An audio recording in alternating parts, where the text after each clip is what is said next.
अगर आप भी चाहते नहीं कोहिनूर म्यूजिक के ऑडियो वीडियो सबसे पहले देखे खतीरा सुने खतीरा तो लाल बटन दबा के चैनल के सब्सक्राइब कर लीजा और साथ ही बेल आइकन के दबावल ना recording by Kohinoor music studio Bakhri बाजार।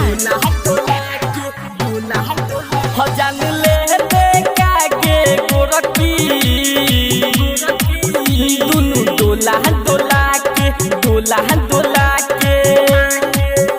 जान ले बेका के गोरकी दुनु डोला के हई उठाई के खबरिया खूब लुटेलु न मरिया सब ले जइबू का कोल्हा कोल्हा के जान ले दुनु डोला के जान ले बेका के गोरकी दुनु डोला के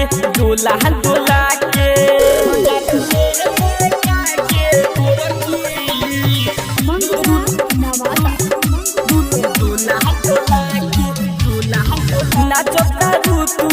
ऐसे ये रानी टूट जाई सते है जहो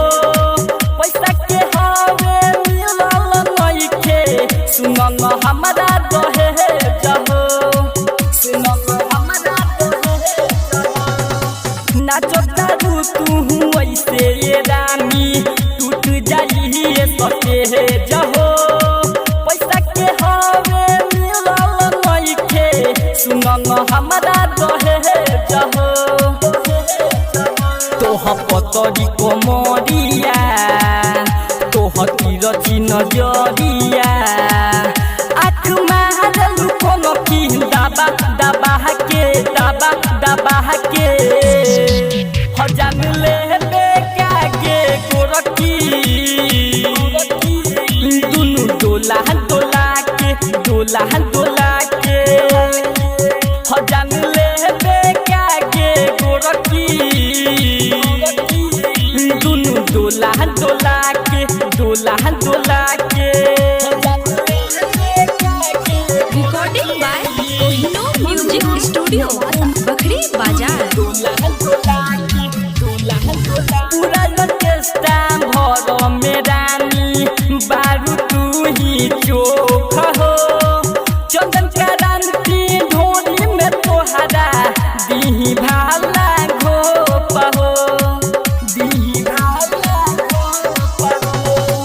पूरा लचेस्टा भर में रानी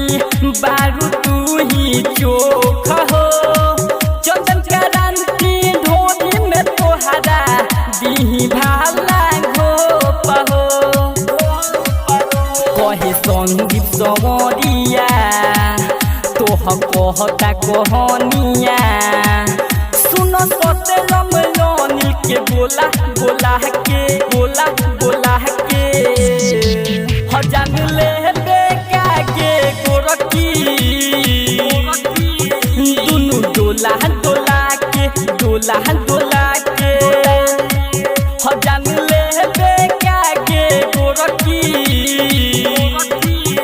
दुनु डोला के